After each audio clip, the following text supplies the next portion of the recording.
காமாட்சி, வா காமாட்சி, என்ன வேலையெல்லாம் முடிச்சிட்டியா? இப்போ தாண்டி நான் கொஞ்சம் ஃப்ரீயாக இருக்கேன். இந்த பசங்களை ஸ்கூலுக்கு அனுப்புறதுக்குள்ளார நான் பட்ட கஷ்டம் எப்போ இப்போ தான் என் ஆத்தாக்காரியெல்லாம் நினப்பில் வருது. எங்கள் ஆத்தா 5 பிள்ளைகளை வெற்று எங்களை வளர்த்து இன்னொருத்தன் கையில் பிடிச்சி கொடுத்து எவ்வளோ கஷ்டப்பட்டுருப்பாங்க. இப்போ தான் என் ஆத்தாவோட அருமை பெருமை எல்லாம் தெரியுதுடி. சரி, அதை விடு. என்ன உன் பிள்ளைகளா ஸ்கூலுக்கு பிரச்சனை பண்ணாமல் போயிட்டாங்களா? உன் வீட்டுக்கார் வேலைக்கு போயிட்டாரா? பிள்ளைங்களை அனுப்பிட்டேன்க்கா. என்னால் சுத்தமாக முடியலக்கா. காலையிலே எழுந்திரிச்சு 5:30க்கெல்லாம் வீடெல்லாம் கூட்டிகிட்டு டைமை பார்த்தா 6 மணி. சரி, ஒரு டீயை போட்டு கொண்டு வந்து உக்காந்து குடிச்சிக்கிட்டே ரோசனை பண்ணுறேன். இன்றைக்கி என்ன சமைக்கிறதுன்னு ரோசனை பண்ணியே டைமை பார்த்தா 7 ஆகிடுது. இதுக்கிடையில் இந்த பிள்ளைங்களை எழுப்பி பல்லு விளக்க வச்சு டீயை கொடுத்து நான் கலப்புறதுக்குள்ளார அக்கா என்னால் முடியல. சரி, ஏதாவது ஒரு முடிவுக்கு வந்து ஒரு எம்பளிச்சம்பழம் சாதம் செஞ்சு வைக்கலான்னு எடுத்தோம்னா கடுகு இருந்தால் எண்ணெய் இல்லை, கருவேப்பிலை இல்லை, அது இல்லை இது இல்லை. ஏதோ ஒரு சாதத்தை செஞ்சு கொடுத்து தொட்டுக்க பண்ணலான்னு பார்த்தா எங்கள் புள்ள இருக்கு பாருங்க, இது வேணாம் அது வேணாம், எனக்கு இது பிடிக்காது அது பிடிக்காது. காலையிலே ரப்பரை காணா, பென்சிலை காணா, பேனாவை காணா.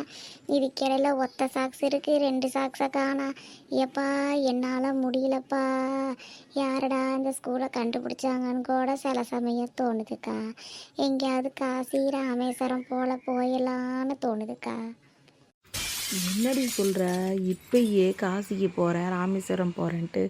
என்னடி உன் புள்ள 2ம் இப்போ தான் சின்ன கிளாஸ் படிக்குதுங்க. இதுக்கப்புறம் அந்த பிள்ளைங்கள வளர்த்து பெரிய மனுஷியான பிறகு ஒருத்தன் கையில் கொடுத்து அதுங்க வேலைக்கு போகிறத பார்த்து புள்ள பேர் பெற்று நீ எவ்வளோடி இருக்குது? என்னடி இப்பயே வாழ்க்கைன்னா அப்படி இப்படி இருக்கதானடி செய்யும். அதுக்கு நீ இப்பயே இப்படி புலம்புனா என்ன தாண்டி பண்ணுறது? ஐயோ அக்கா, அதெல்லாம் சொல்லாதீங்க. இப்பயே என்னால் ஒன்றுமே பண்ண முடியல. அது இருந்தால் இது இல்லை, இது இருந்தால் அது இல்லை. என் வாழ்க்கையே இல்லைன்ற மாதிரியே போகுதுக்கா. ஒழுங்காக கிடச்ச வேலையை நான் பயன்படுத்திட்டு போயிருந்தேன்னா நான் இவ்வளோ கஷ்டப்பட வேண்டிய அவசியமே இல்லையக்கா. சரி, அதை விட்றி. நீ எப்போ பார்த்தாலும் அது இல்லை இல்லை இல்லைன்னு தான் சொல்லிட்டு இருப்ப. சரி, எதிர் வீட்டு மாலா எங்கடி? ஆளையே காணா. இங்கே இருக்காளா இல்லை வேற எங்கேயாவது போயிட்டாளா? ஏதோ புருஷனுக்கும் பொண்டாட்டிக்கும் சண்டைன்னு கேள்விப்பட்டேன். சமாதானம் ஆயிட்டாங்களாடி? இல்லைக்கா, இல்லை. அவள் கோச்சிட்டு போயிட்டு அம்மா வீட்டுக்கு. ஆனால் 2 பிள்ளைங்களையும் அவங்க பாட்டி தான் வளர்க்குறாங்க. ஆனால் பாவம் தான்க்கா அந்த அக்கா வாழ்க்கையும். பாவண்டி, அவள் ரொம்ப வாழ்க்கையில் கஷ்டப்பட்டுட்டா. இந்த சின்ன வயசுலேயே ஒரு புருஷன் சரியில்லைன்னா அந்த குடும்பம் எப்படி இருக்குன்றது அவளை பார்த்தாலே தெரியும்டி. இந்த சின்ன வயசுலேயே குடிகார புருஷனை வச்சுக்கிட்டு நித்தம் அடி வாங்கி வாங்கி நினச்சாலே ஈரக்கொலையே நடுங்குதுடி. அவன் என்னென்ன பேச்சு அந்த பிள்ளைய பேசுகிறான். பாவண்டி அந்த புள்ள. ஆமாக்கா, அவளை பார்த்தா பாவமாக தான் இருக்குது. என்ன பண்ணுறது?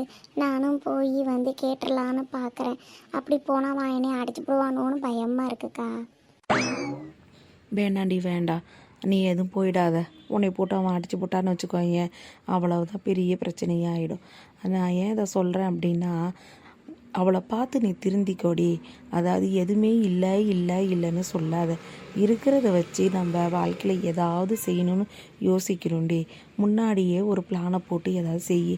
கஷ்டமாக தான் இருக்கும், இருந்தாலும் அதை பழகிக்கோயேண்டி. சரிக்கா, நீ சொன்னாலும் அது கரெக்டாக தான் இருக்கும். நான் போய் 4 துணிங்களை துவைச்சி போட்டுவிட்டு அதுக்கப்புறம் செத்த உறங்கிட்டு அடுத்தது பசங்க வந்துருங்க. நான் ஏதாவது நீ சொன்ன மாதிரி யோசனை பண்ணுறேன்க்கா.